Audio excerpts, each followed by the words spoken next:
আসসালামু আলাইকুম। কেমন আছেন আমার ভাই বোনেরা? আশা করি আপনারা সবাই ভালো আছেন। আলহামদুলিল্লাহ, আল্লাহর রহমতে ও আপনাদের দুয়ায় আমরাও ভালো আছি। আজকে আমি একটি রান্না নিয়ে আসলাম। তেল চারা রান্না করব। সেজন্য প্রথমে আমি চুলায় একটা কড়াই বসিয়ে নিলাম এবং পানি দিয়ে দিলাম।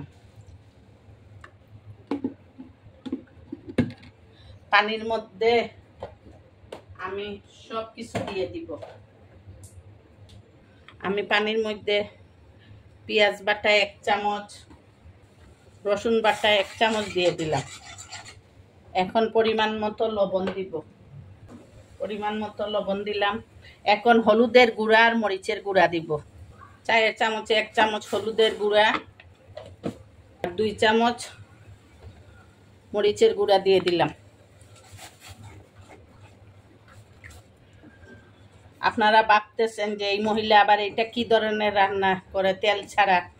আপনারা একবার রান্নাটা খেয়ে দেখবেন, অনেক ভালো লাগে খেতে।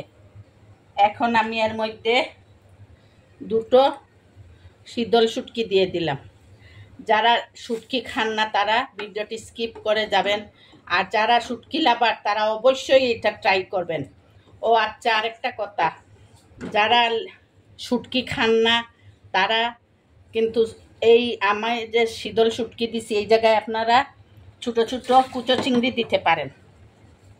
কুচো চিংড়িও দিতে পারেন, অসুবিধা নাই। এই দেখেন আমার মশলা কষানো হচ্ছে। আমি এইখানে শুধু দিলাম পানি, লবণ, হলুদের গুঁড়া, মরিচের গুঁড়া, পেঁয়াজ বাটা আর রসুন বাটা। ধনিয়া, জিরা কিচ্ছু যাবে না এর সাথে। আদা বাটা এগুলা যাবে না। আমার ঘরে কচুর মুখী অল্প ছিল, সেজন্য আমি এই অল্প করে রান্না করতেছি। এই দেখেন, এই অল্প কচুর মুখী ছিল, এইগুলা দিয়েই আমি রান্না করব। অল্প, একবারে অল্প, এক বেলার রান্না। আর রাত্রে তো শুটকির এমনিতেই খাওয়া হয় না। আপনারা, আমি বারবার বলতেছি যে আপনারা রাগ করতে পারেন যে মহিলা বারবার বলে কেন। আপনারা একবার ট্রাই করে দেখবেন। আর এটা হলো লাউ পাতা। লাউ পাতা আমি কেটে রেখেছি, ধুয়ে কেটে রেখেছি। কাটার আগে ধুয়ে নেবেন। যে কোনো শাক কাটার পরে ধুলে শাকের সব ভিটামিন চলে যায়। আপনারা আগে ধুয়ে তারপরে কাটবেন। আমার এইটা লাউ পাতা,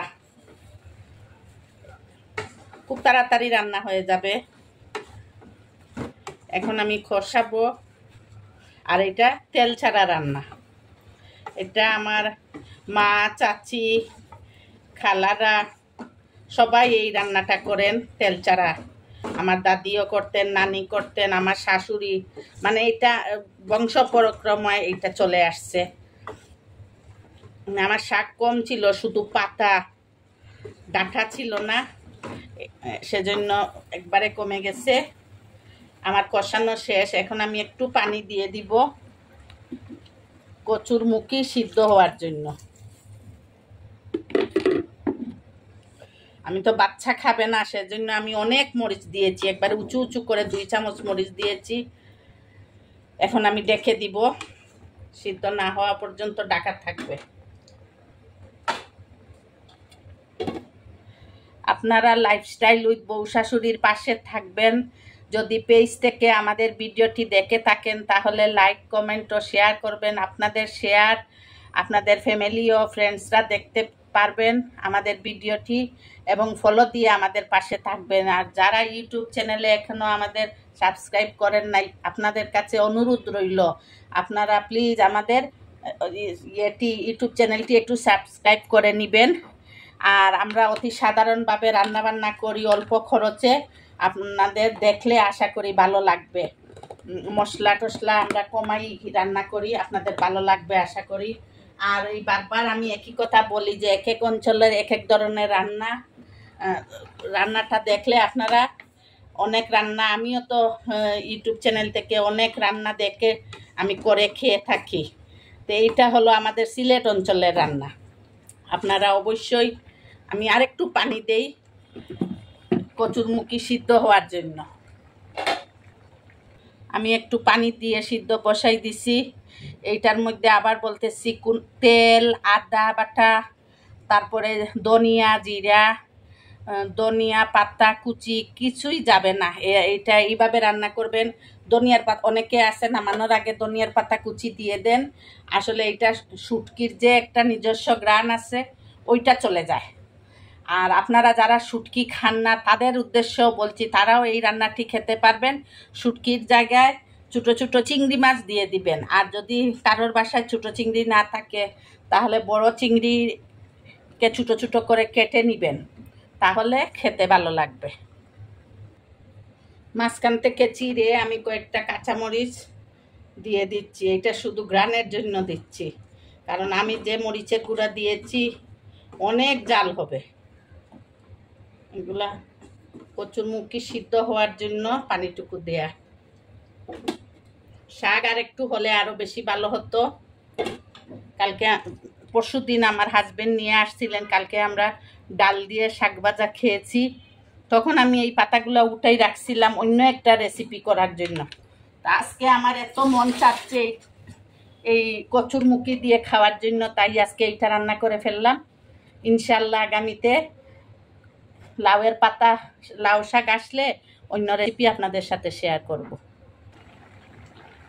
আমার রান্না শেষ হয়ে গিয়েছে। মাশাআল্লাহ অনেক মজা হয়েছে। আমি লবণ চেক করতে গিয়ে দেখছি, আমার তো মনে চাচ্ছে এখনও খেয়ে নেই, কিন্তু এখন তো খেতে পারবো না, গোসল করব, নামাজ পড়বো, তারপরে খাবো। আপনারা একবার বানিয়ে খেয়ে দেখবেন। আমাদের সিলেটের ভাই বোন ওনারা তো জানেনই তেল ছাড়া যে আমরা এই শুটকিটা রান্না করি। আর আপনারা অন্যান্যরা একবার রান্না করে খেয়ে দেখবেন, মাশাআল্লাহ এত মজা লাগে খেতে। আপনারা একবার রান্না করলে বারবার রান্না করতে ইচ্ছা করবে। আর যারা শুটকি খান না তারা চিংড়ি দিয়ে এই রান্নাটা চিংড়ি দিয়ে করতে পারেন। আমি চুলা বন্ধ করে নিচ্ছি, রান্না আমার শেষ।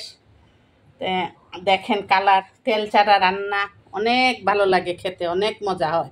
এটা তেল ছাড়া রান্না করি, খেয়ে দেখবেন, ভালো লাগবে। তাহলে আজকের মতো বিদায়। লাইফস্টাইল উইথ বউ শাশুড়ির পাশে থাকবেন, আমাদের জন্য দোয়া করবেন। আল্লাহ হাফেজ। আসসালামু আলাইকুম ওয়া রাহমাতুল্লাহি ওয়া বারাকাতুহু।